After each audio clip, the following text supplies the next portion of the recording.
언시국 TV 핫 인터뷰입니다. 오늘은 비상계엄 후에 사표를 던진 유일한 고위공직자 류혁 전 법무부 감찰관 만납니다. 예, 안녕하십니까? 예, 불러주셔서 감사합니다. 네, 저도 고맙습니다. 예, 선배님을 뵈서 반갑습니다. 네, 네. 예. 그러니까 윤석열 정부에서 비상계엄에 반대해서 사직한 유일한 고위공무원 맞습니까? 어떻게 하다 보니 그리 되었습니다. 예, 예. 제가 유일할 줄은 몰랐는데 네. 지금까지 보면은 그런 것 같습니다. 네. 그러니까 박성재 법무부 장관이 소집한 회의에는 가셨지 않습니까? 예, 갔습니다. 네. 거기 사표를 내신 거죠? 네, 그렇습니다. 네. 혹시 장관한테 비상계엄에 반대하셔야 한다 이런 고언은 하셨나요? 기회를 주셨다면 네. 저는 당연히 그렇게 말씀드렸을 겁니다. 이거는 잘못된 거고 과거의 12.12 사례를 봐라. 이거를 지금 이게 대사랍시고 만약에 이게 성공했다고 치면요. 그러니까 이게 윗사람이 명령이라고 순응한다고 하면 나중에라도 이거는 부끄러운 일이 생긴다. 가족에게 부끄럽고 역사에 부끄러운 일이 생길 것이다. 이거 따르면 안 된다라고 분명히 말씀드렸을 겁니다. 근데 그런 기회를 주지 않았고 그냥 그렇게 하세요. 이렇게 말씀하셔서 저도 제 소신을 지키기 위해서 바로 사표 썼습니다. 네. 이 박성재 장관 이력을 보니까 이분도 법무부 감찰 담당관, 대검 감찰 이과장 이런 보직을 지내셨더군요. 네, 그렇습니다. 네. 이 가벼운 질문인데 혹시 부인하고는 상의하셨습니까? 예, 그런 식구들 많이 놀랐을 거라고 그런 말씀하시는 분들이 많은데 사실 자랑인지는 모르겠습니다만 집사람은 제가 어려운 결정 내릴 때 정말 제 입장을 많이 존중해 줬고요.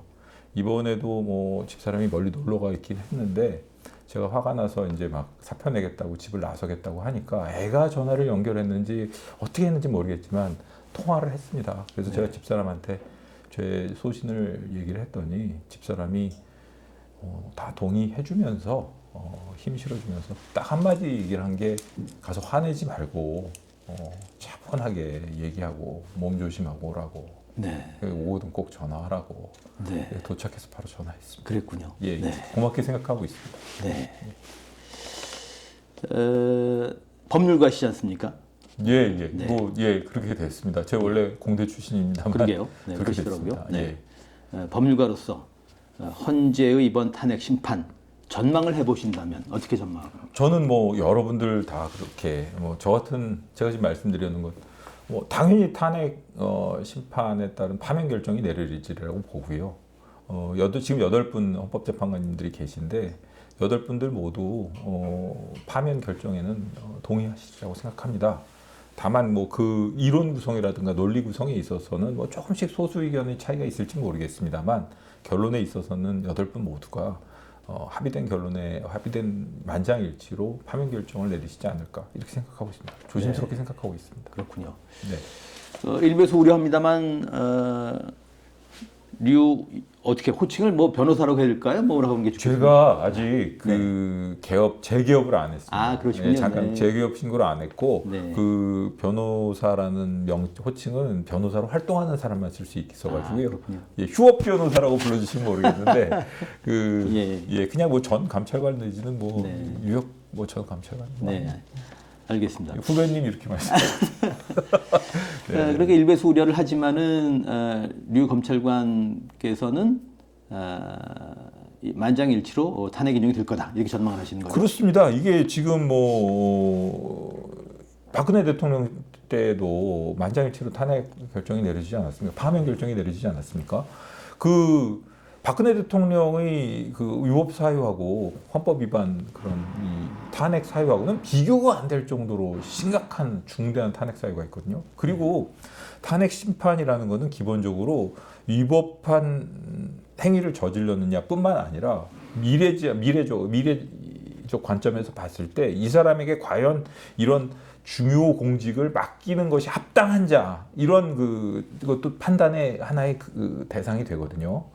이게 판단의 근거라든가 여러 가지 이 결정을 내릴 때 고려해야 될 요소란 말입니다. 그런 점에서 보면 이 윤석열이라는 사람이 과거에 보여준 모습은 물론이거니와 지금 이 헌법재판 재판소에서 탄핵 심판 과정에서 보여준 태도가 과연 우리가 생각하는 21세기 이 국격에 맞는 지도자의 모습이라고 생각할 수 있겠습니까? 제가 보기에는 국격을 떠나가지고 그냥 인간적으로도 다른 사람들의 존경심을 많이 잃었다고 생각해요.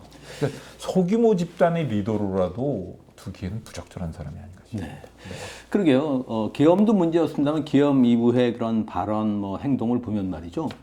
만에 하나 대통령이 복귀한다고 하면 바로 레임덕이 아니고 데드덕이 될 것 같아요. 데드덕 정도가 아니고 그 국가를 내전 상황으로 몰아넣을 수도 있고요.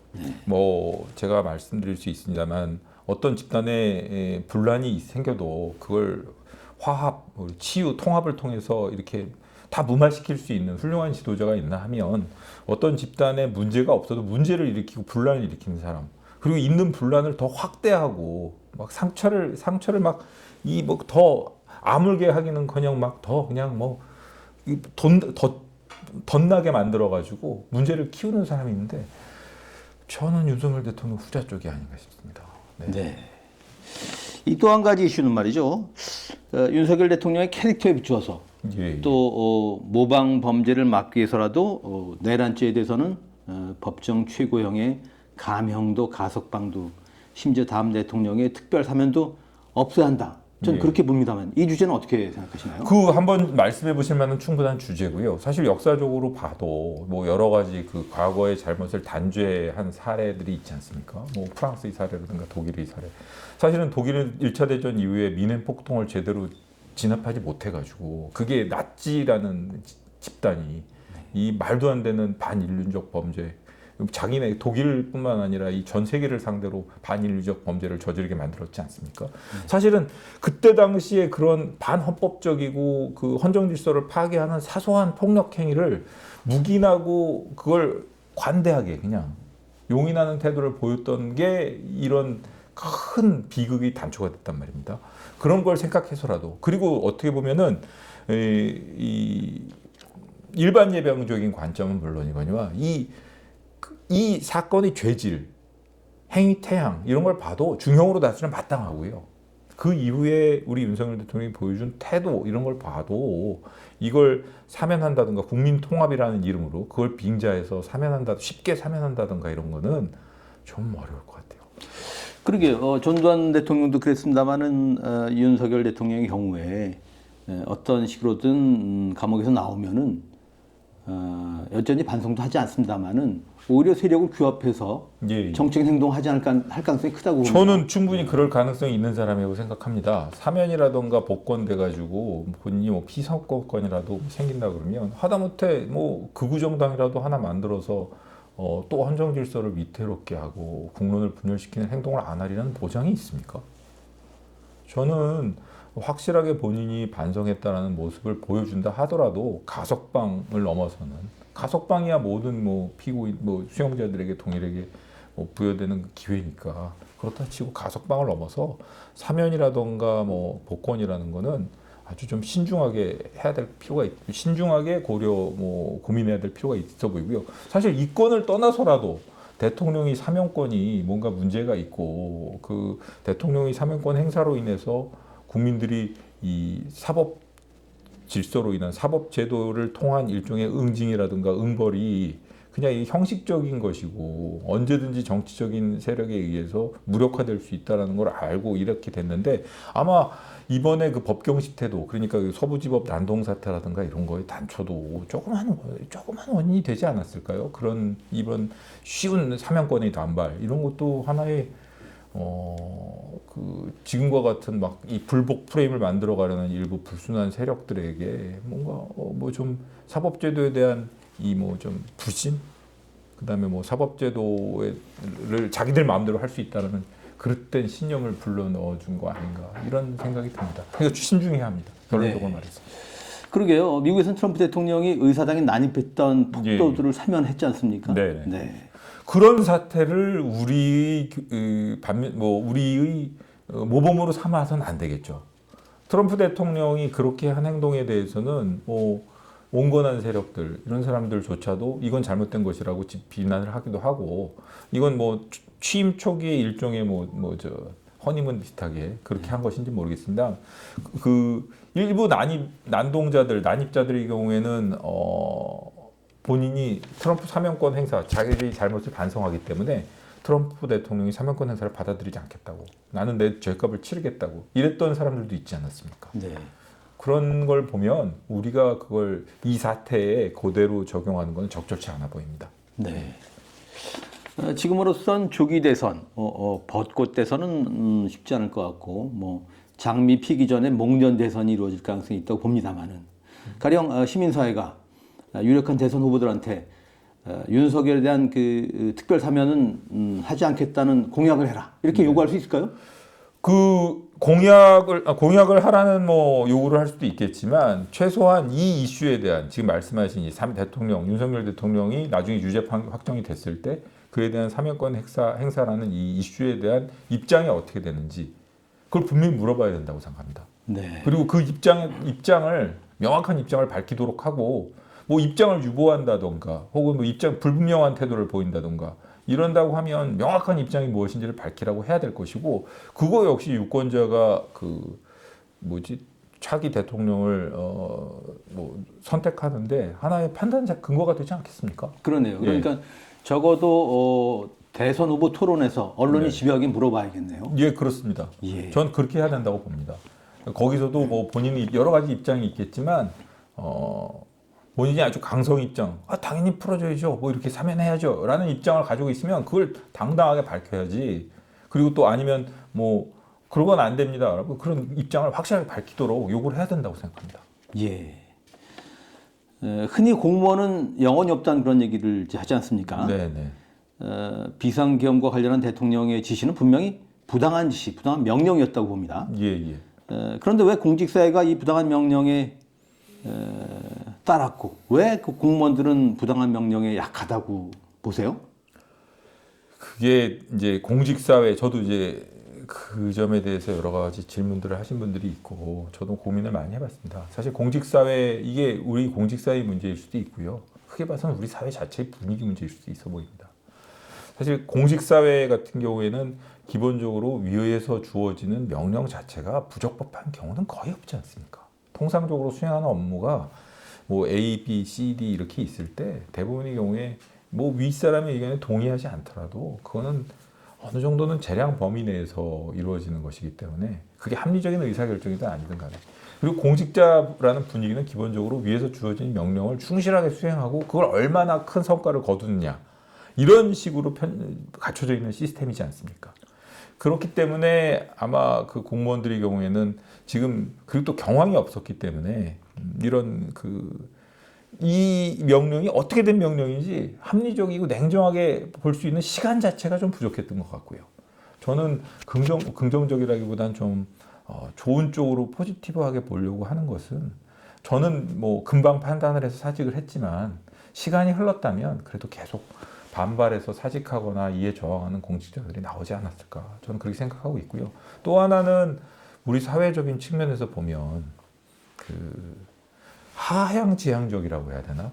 명령에 대해서 이렇게 명령에 대해서 이의를 제기한다던가, 그 다음에 그 권위에 도전한다던가, 그 권위에 저항한다던가, 이런 게 쉽게, 그게 권력 거리 지수라고 하는데, 네. 그런 말 있지 않습니까? 네.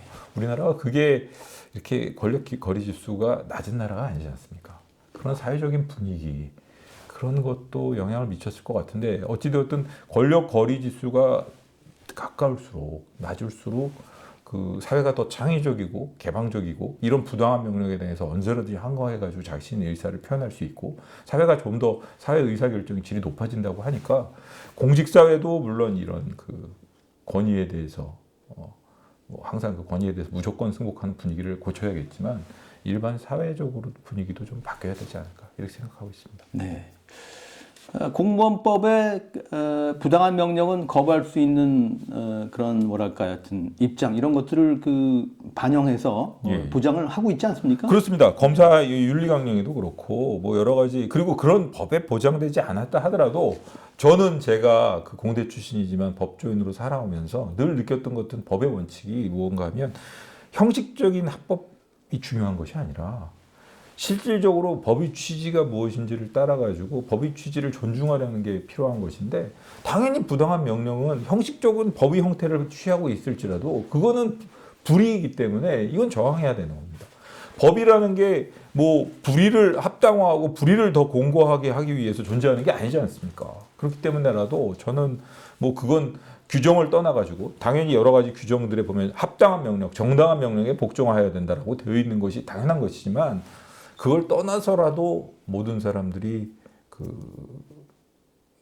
부당한 명령에는 따르지 않아야 된다고 생각하고 이번에 이 사태가 이 부당한 명령에 대해서 어떻게 행동해야 될 것인지에 대해서 아마 좀 생각해보는 기회가 되지 않았나 이렇게 생각합니다. 네. 비상계엄을 앞두고 열린 국무회에 대해서 그 요건을 갖췄냐 그런 논란이 있습니다만은 예. 국무위원 가운데서는 그래도 이 박성재 법무장관이 제동을 걸었어야 되는 거 아닙니까?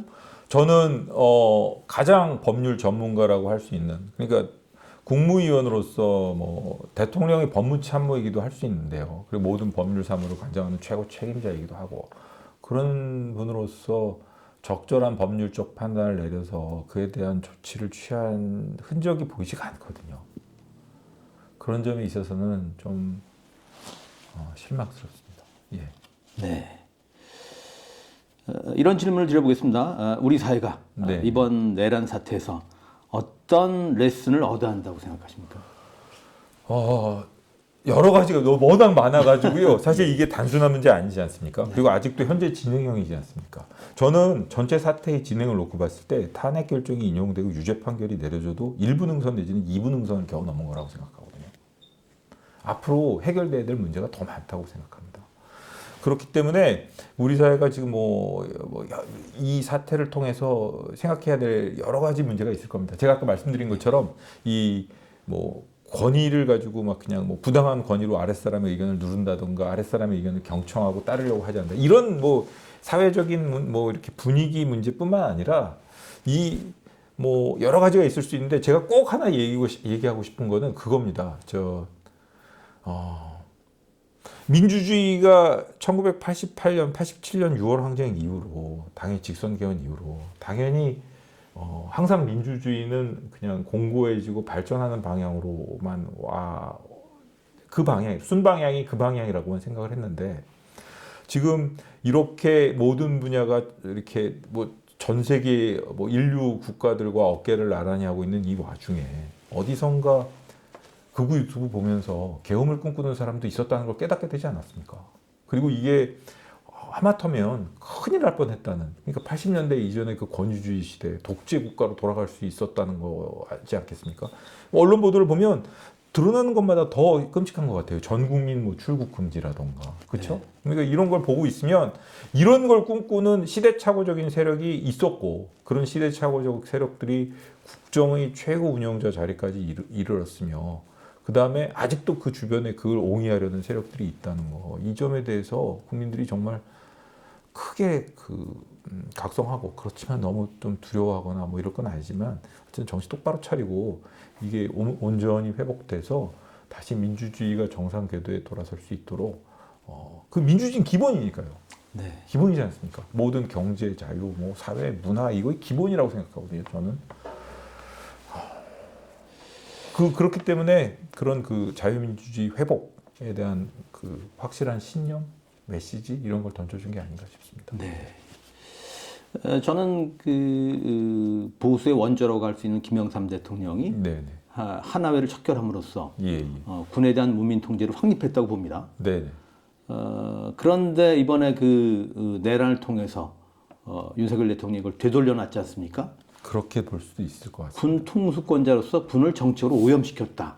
문민 통제가 확립된 줄 알았던 군을 오염시켰다. 오염시켰을 뿐만 아니라 최정의 세력들을 오히려 반란에 가담시켜서 그 전투력이라 그래야 되나 사기를 최고로 저하시키고 제가 국조특위 옆자리에 곽종근 우리 특전사령관이 앉아 있었는데 그런 최정의 부대들을 전부 다 지금 사기를 땅바닥으로 떨어뜨린 거 아닙니까? 네. 이걸 좋아할 사람들은 그렇게 본인들이 싫어한다고 얘기하는 본인이야말로 실질적인 측면에서는 어떻게 보면 윤석열 대통령이야말로 가장 강력한 친북 세력 아닌가 싶습니다. 네. 제목이 나왔네요. 진짜입니다.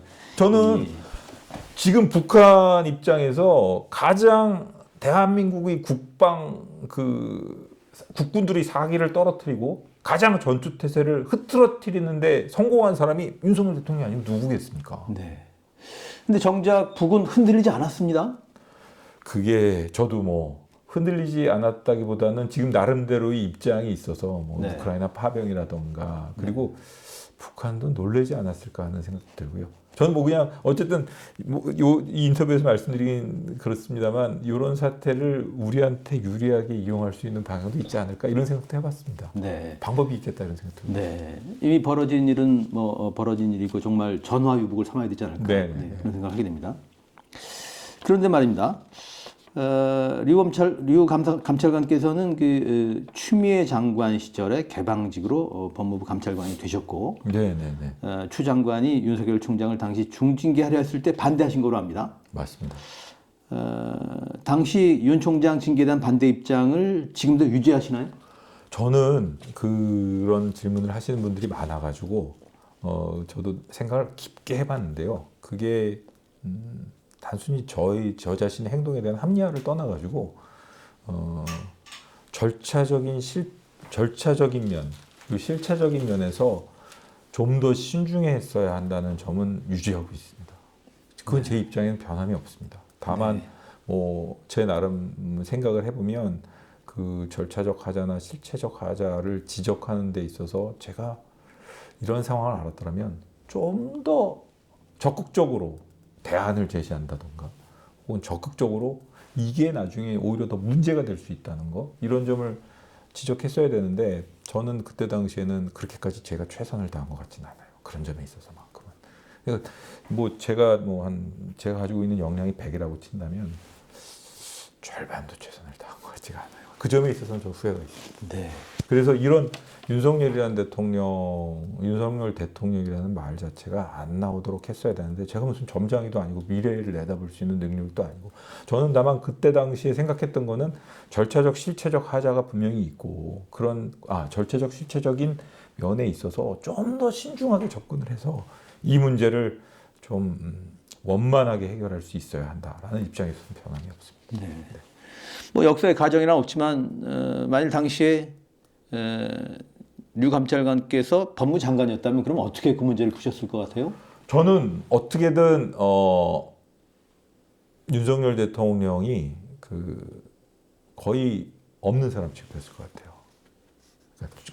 뭐라 그래야 되나 좀 정치적으로나 혹은 사회적으로 이렇게 돋보이거나 부각되지 않는 그리고 원래 검찰의 자리는 그렇게 부각되는 검찰총장이나 이런 사람들이 검찰의 업무를 수행하는 사람들이 사회적으로 이렇게 부각돼 갖고 주요 인물로 보이고 그러면 안 되는 거거든요. 검찰이라는 건 있는 듯 없는 듯 해야지. 그러니까 그 제자리를 찾아갈 수 있도록 했을 것 같습니다. 그러니까 너무 뭐 각광받지도 않고 그렇다고 해서 너무 무시되지도 않겠지만 그리고 분명히 잘못한 점은 있었거든요. 그게 절차적으로 실체적으로 그 정도까지 뭐 이르렀는지 모르겠지만 본인의 행동이 좀 뭔가 잘못된 게 있었는데 그 점을 냉정하게 지적해가지고 그걸 마치 자기가 탄압받고 있는 듯한 이미지로 활용하지 못하도록 좀 완급을 조절했을 것 같습니다. 네. 제 생각에는. 그래서 조용히 임기를 마치고 퇴임하도록 했겠죠. 네. 좀 그렇게 생각합니다. 그래서 여쭤보는데 문재인 대통령은 그 윤 총장의 그 임기를 존중했습니다만 그러나 그 일부에서는 그 당시에 임기의 총장도 대통령을 얼마든지 퇴진시킬 수 있다. 뭐 이런 얘기들도 하거든요. 예, 그때 뭐 그렇게 생각하시는 분들이 많았고 그 다음에 임기제 총장의 경우에도 여러 가지죠.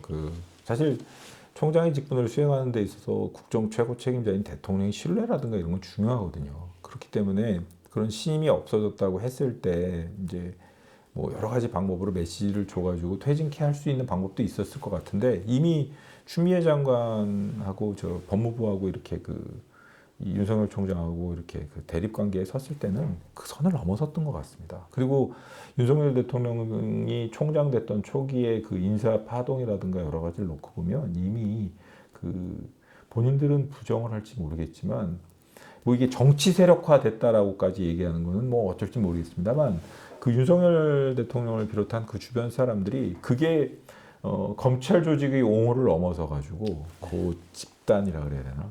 그 집단이 옹호에 똘똘 뭉친 건 맞거든요. 사실 윤석열 대통령이 그 징계파동 사태가 나기 직전까지는 말이죠. 그 검찰 내에서도 윤석열 대통령 파가 소수였어요.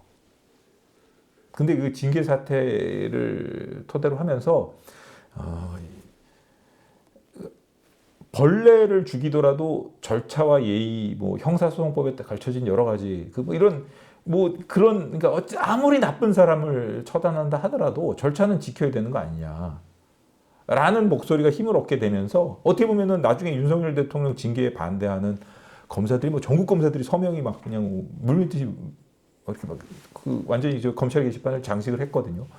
그런 걸 놓고 보면 어떻게 보면은 정말 소수로 이제 거의 고사되기 직전이었던 그 윤석열 대통령 지지 세력들이 갑자기 살아날 수 있는 계기를 만들어 준 게 실질적으로는 그 사태입니다. 네. 그리고 검찰 구성원 전체가 아닌 건 아니잖아? 라고 얘기하는 윤석열 대통령이 이제 와서 지금 놓고 보면은 그 정도로 검찰의 가치를 상징하는 인물이 아니라는 거는 명확한 것 같은데 마치 검찰의 가치, 정의, 공정과 상식의 아이콘인 것처럼 자기가 행사할 수 있는 기회를 준 거 아닙니까? 그렇지 않습니까? 그러니까 그런 점에서는 참 안타깝습니다. 네. 윤석열 대통령이 서울지검장 검찰총장 시절에 뭐 언론사 사장도 만나고 그랬던 것도 아까 하신 말씀 비춰보면 부적절한 부적절할 수 있습니다. 부적절할 수 있습니다. 그게 뭐 단순한 개인적인 친교 차원이라면 모르겠는데 뭐 부적절할 수도 있죠. 그리고 본인이 그렇게 만난 것 자체가 그 공적 지위, 사적 이용이라고 할 수 있는 그런 요소도 있습니다. 본인이 좀 이렇게 보면은 그런 지위에 있으면서 사적으로 사람들 만나면서 의지되고 이러는 걸 좋아하는 사람이었던 것 같아요. 지금 보면. 그러니까 그런 점에서 봐도 적절치는 않죠. 근데 그게 파면에 이를 정도, 해임에 이를 정도의 사유냐? 그거에 대해서는 의문이 있습니다. 저는. 네. 문재인 정부의 검찰 개혁에 대해서는 어떻게 평가하시는지 모르겠습니다. 일단 이렇게 여쭤보겠습니다. 100점 만점에 몇 점 주시겠습니까? 그거에 대해서는 쉽게 말씀드리기가 어렵고요. 어떤 사람을 평가할 때 뭐 전체적인 점수를 줄 수도 있지만 하나하나 이제 뭐 인품이 어떤지 뭐 이렇게 나눌 수 있지 않습니까? 네. 의도 자체에 처음에 검찰 개혁을 하겠다는 의도, 왜 이걸 하려고 들었는지 그 점에 대해서는 저는 나쁜 점수는 주기 어렵다고 생각합니다. 왜냐하면 검찰 조직이 우리 사회가 되게 복잡하고 발전됐는데도 불구하고 아직도 마치 검찰 조직이 모든 사회의 기준, 옳고 그름을 판단하는 자기들이 척도인 것처럼 행동하는 요소가 있거든요. 이건 제 말이 아니고요. 일본의 굴레라는 책에 보면 일본 검찰 조직을 비난하는 외국 사람, 서양 사람의 시각으로 일본 검찰에 대해서 그렇게 평가를 하고 있더라고요. 저는 그 구절을 읽으면서 우리 검찰도 우리 사회가 너무 이렇게 발달했는데 이 검사라는 사람들의 그 좁은 시각으로 모든 사회 문제를 법으로만 재단하는 게 과연 우리 사회의 발전에 합당할까? 이런 생각을 해왔는데 아직도 검사들 중에는 우리가 가서 조지면 뭐 다 되는 거지 이런 식의 생각을 하는 사람들이 있었고 그 대표적인 사람이 윤석열 대통령이 아니었나 싶습니다. 그러니까 검찰주의자라고 부르죠. 네. 그러니까 검찰주의자들의 문제가 있다는 것. 그리고 또 하나는 검사가 가지고 있는 권한이 너무 막강해서 이 부패의 가능성이 높다는 거. 그러니까 예를 들어 수사 지휘권뿐만 아니라 모든 사건에 대한 수사권을 완벽하게 갖고 있어가지고 이게 폭주하기 시작하면 어떻게 걷잡을 수 없을 정도로 되기 때문에 이건 권력 분산 차원에서라도 좀 뭔가 그걸 갖다가 제약을 해야 된다는 것. 이런 점에 있어서는 그런 동기에 있어서는 저도 동의합니다. 네. 근데 그거를 공수처의 신설, 이번에 수사권 뭐 이렇게 논란으로도 보면 공수처의 신설이라던가 검찰에 대한 수사권을 아예 직접 수사권을 전면 박탈하면 박탈하고 수사 지휘권을 통해서 경찰의 폭주를 제어한다던가 이런 적절한 논리가 아니라 일부 수사권도 살려뒀지 않습니까? 네. 그러면서 또 수사 지휘권은 없어졌어요. 이 결론에 있어서는 어떻게 됐냐면 수사는 갈수록 지연되고 아무도 책임지지 않고 저는 이제 검사를 관뒀고 제가 무슨 피해를 당했거나 했을 때 제 사건이 바로 해결이 안 돼요. 경찰에서는 뭐 모르겠다는 식으로 나오고 검찰에서는 경찰에 다시 떠넘겨가지고 오래 끌고 아주 비용이 많이 그리고 이번에 공수처 보시면 알겠지만 설치된 거에 비해서는 제대로 된 역량을 뭐 발휘하지 못하지 않습니까?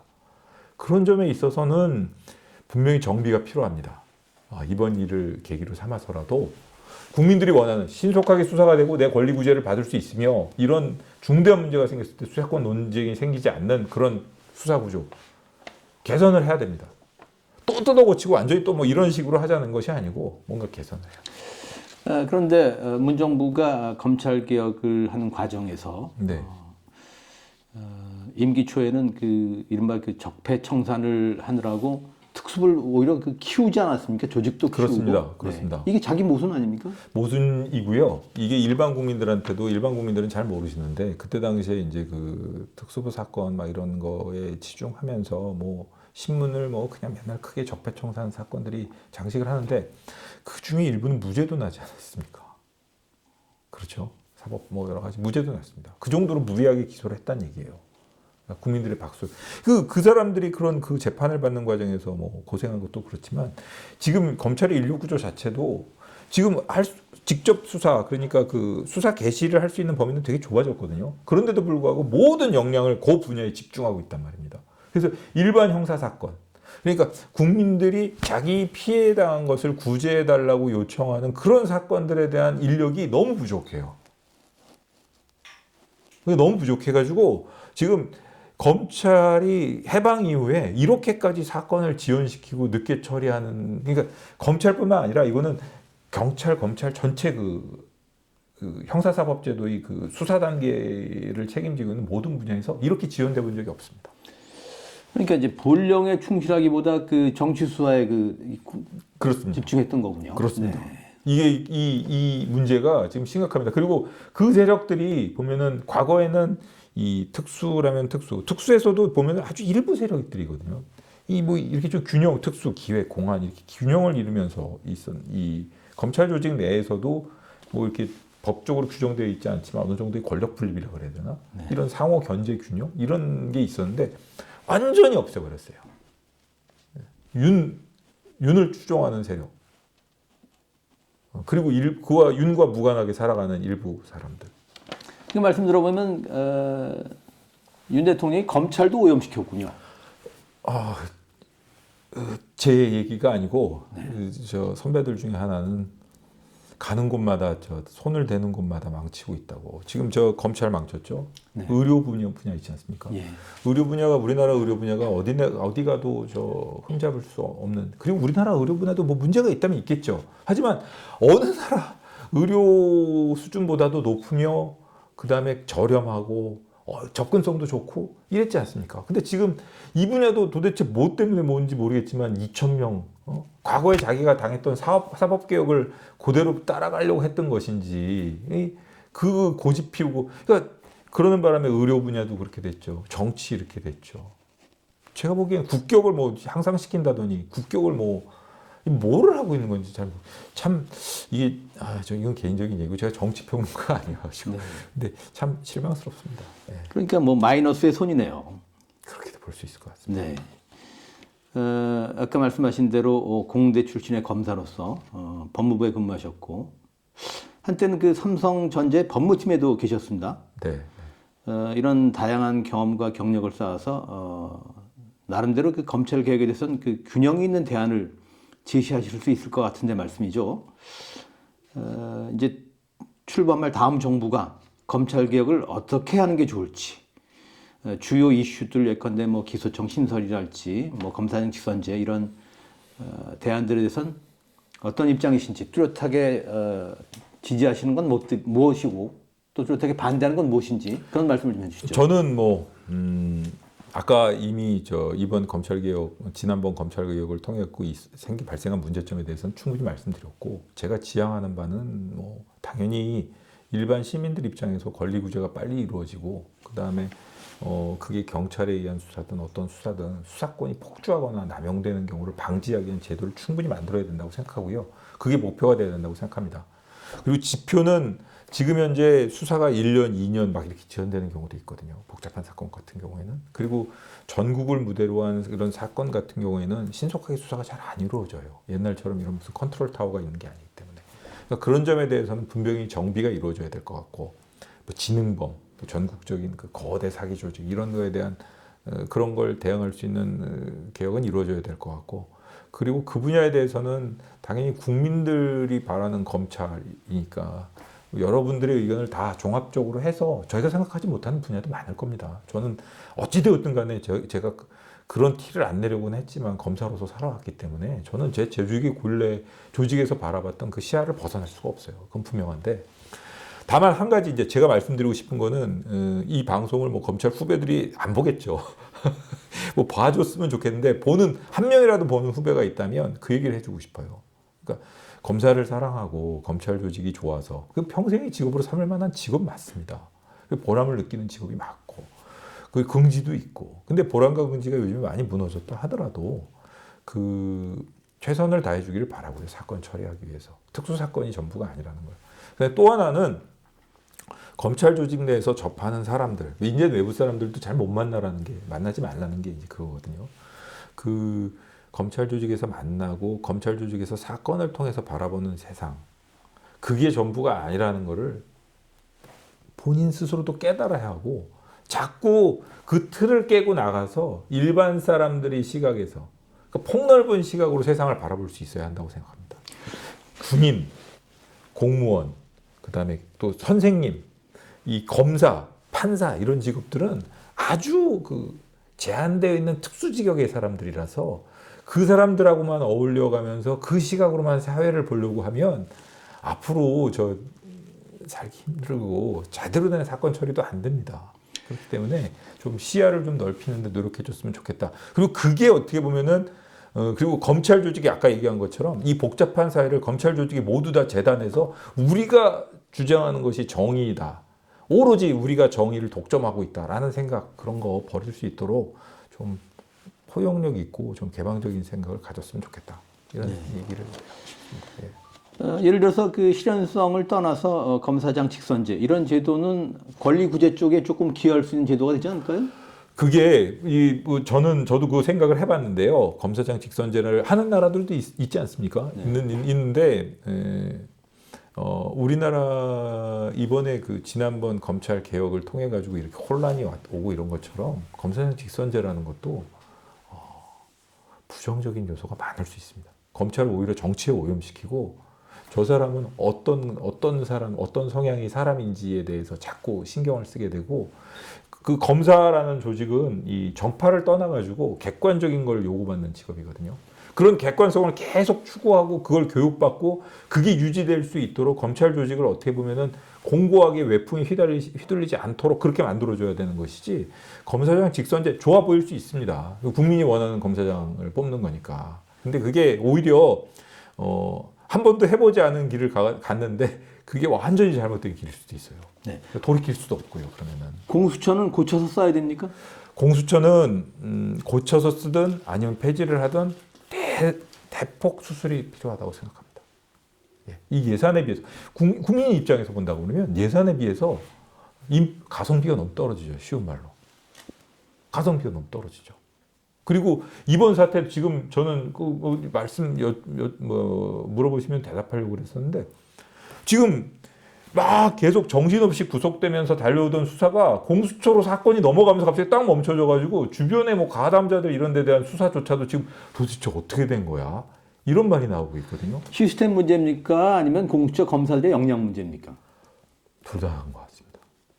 그리고 역량 부분은 뭐 본인들이 불편해할 테니까 제가 막 그러겠는데, 어쨌든 시스템은 역량이야 뭐 높이면 되는 것이고, 그렇죠? 그리고 거기 있는 사람들도 시각이 다를 뿐이지 우리가 뭐 역량이 이렇게 말씀하실 분들도 있을 텐데 시스템이 잘못된 것도 많죠.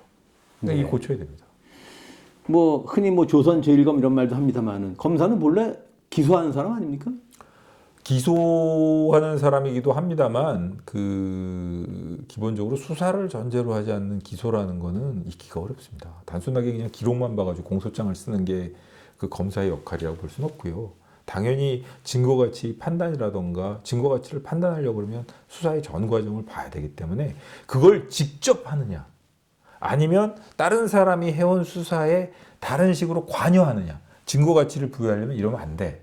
그리고 뭐 요 부분을 조사하기 앞서서 이런 절차를 밟아야 돼. 이런 식으로 조언을 하는 방식으로 거기에 관여하느냐의 문제이지 수사와 기소가 완전히 그냥 기록이 왔어 그걸 가지고 공소장을 쓰는 거는 검사가 아니라 사법연수생이죠.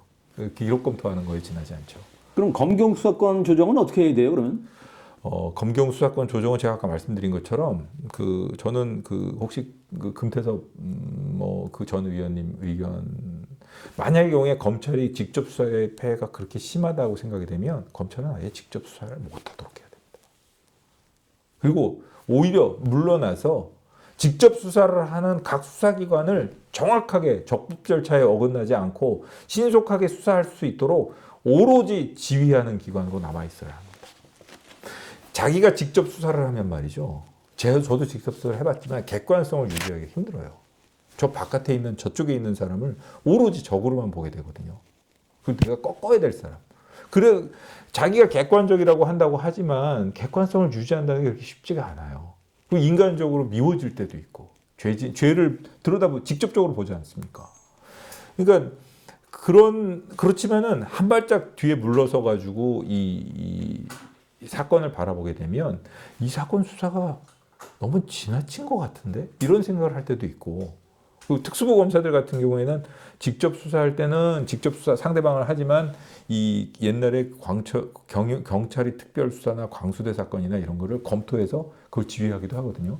그러면은 약간 좀 무리하다 이런 생각을 하게 될 때도 있어요. 제3자 입장에서. 그러니까 용어 선택을 한다면은 그 검경 수사권 조정보다는 수사 지휘권의 강화 이런 게 필요한 건가요? 검찰의 직접 수사의 폐해의 완전한 방지를 네. 위한 대안을 만들어야 될 거고요. 그게 직접 수사권이 완전 박탈이든 아니면 직접 수사는 정말 제한된 경우에 국민들이 모두 원할 때 뭐 아주 심각한 사건이 터져가지고 이럴 때만 하도록 하고 전부 못하고 모든 검사들을 오로지 이 국민의 권리 침해 그리고 발생된 범죄의 사건이 적정한 처리를 위해서만 노력할 수 있도록 그렇게 만들어야죠. 네. 아까 검사 직역의 문제 얘기하셨습니다만은 아시는 대로 뭐 노무현, 문재인, 윤석열 대통령이 다 법률가 출신이지 않습니까? 네. 조기 대선에서 선출될 다음 대통령도 법률가 출신일 가능성이 큽니다. 네. 그래서 드린 질문인데 법률가 출신 정치인 내지는 대통령 어떤 한계가 있습니까? 장점도 있습니까? 장점도 있을 수는 있겠죠. 근데 지금 어떻게 보면은 그 단점이 최고로 응축되고 단점이 최고로 증폭돼서 나타난 사람이 윤석열 대통령이 아닌가 싶고요. 법조인이라는 직업은 제가 뭐 공대 출신이기도 하고 그렇습니다만 미래지향적이고 그다음에 사람들을 이렇게 뭐 여러 사람들의 의견이 있으면 그걸 아울러 갖고 끌고 나가려는 그런 직업은 아닌 것 같습니다. 이게 발생했던 사태를 돌이켜보고 누가 잘했네 잘못했는지를 판단하고 그다음에 회고적인 직업이죠. 그렇기 때문에라도 어떻게 보면 정치 영역은 끌어안고 포용하고 미래를 향해서 이끌어 나가는 그런 직업인데 편가르기를 해가지고 내 편 아니면 적 뭐 이런 식으로 반대편을 적대시하고 이런 거에 익숙한 법조인들이 과연 정치 주류를 담당하는 게 합당한가 싶고요. 뭐 아주 법률가들이 늘어나가지고 그런 그 법률가들의 기존 문화라든가 이 법조 직역의 문제에 오염되지 않은 사람들이 있으면 모르겠는데 어쨌든 법조인이 정치에 관심을 갖는 건 충분히 이해하지만 충분하게 물이 빠지고 그런 법조인으로서의 뭐 사회를 바라보는 시야가 넓어지고 이렇게 되지 않은 다음에는 정치를 하는 것은 적절치 않아 보입니다. 그렇게 본다면 대법원장이 정치에 참여하지 않듯이 네. 검사를 하다 그만뒀다면 모를까 검찰 종장까지 지낸 사람은 검찰 조직만 지휘해 왔지 않습니까? 그렇습니다. 그런 점에서 정치에 참여하는 것은 바람직하지 않다 그런 생각이 바람직하지 않다고 생각합니다. 그리고 그런 충분한 재사회화의 과정, 좁은 사회에서 살다가 재사회의 과정을 거치지 않는 한 정치를 하면 안 되고 사실 해온 분들이 없거든요. 일부 국회의원까지만 하셨을지 모르겠지만. 근데 그분들도 욕을 먹었단 말입니다. 근데 이번 사태를 보니까 참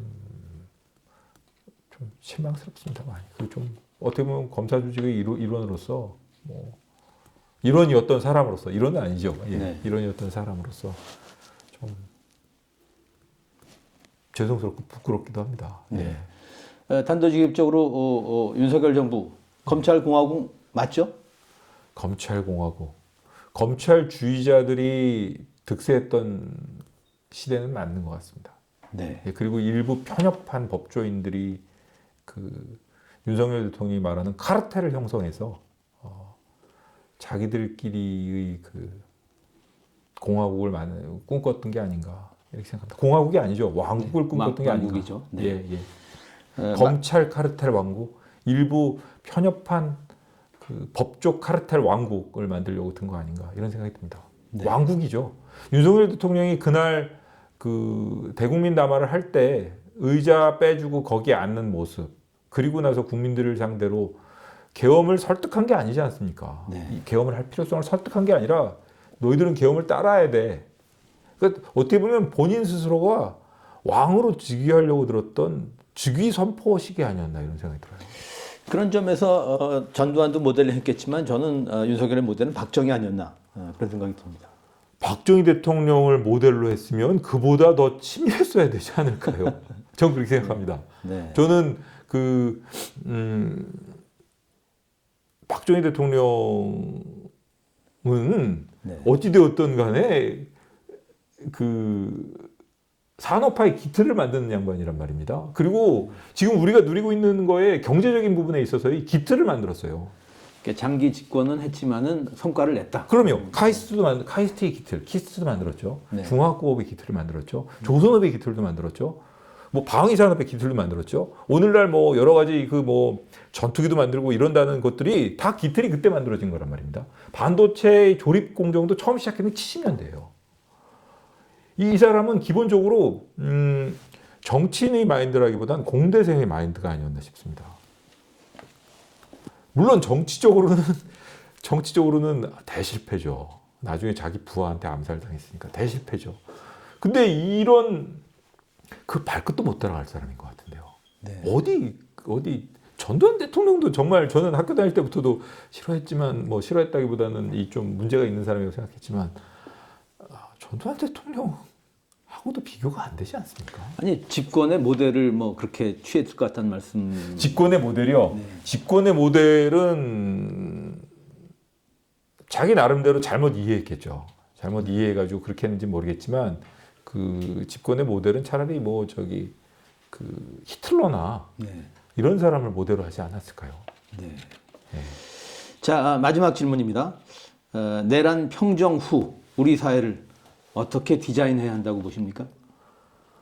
아유, 제가 그거는 이제 정말 솔직히 말씀드리면 제가 대답드리기에는 뭐 제 대답이 얼마나 의미가 있겠습니까? 제가 뭐 말씀드린 것처럼 이렇게 좁은 영역에서 살아온 그냥 이게 감찰관에 불과하기 때문에 말씀드리기는 좀 그런 것 같고 제 개인적인 의견은 그냥 말씀드리고 싶습니다. 뭐 계엄 이후 뭐 이런 것도 아니보다 저는 사회가 뭐 아까 좀 인터뷰 전에 잠깐 말씀드렸지만 우리 사회가 계속 발전해 왔다고 생각했거든요.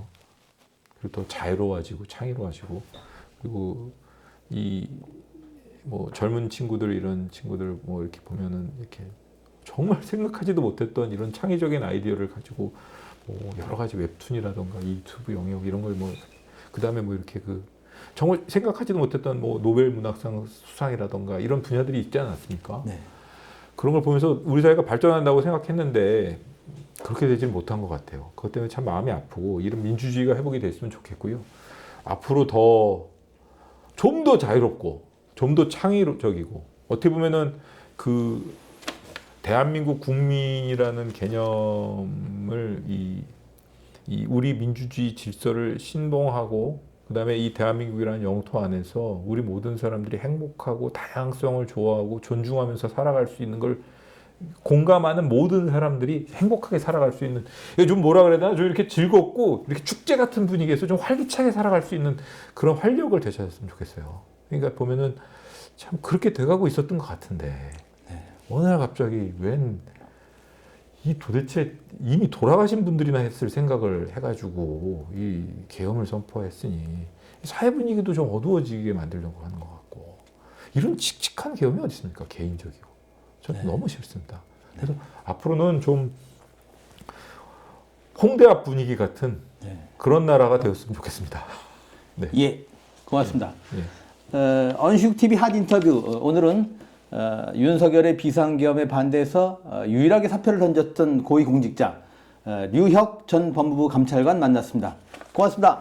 이게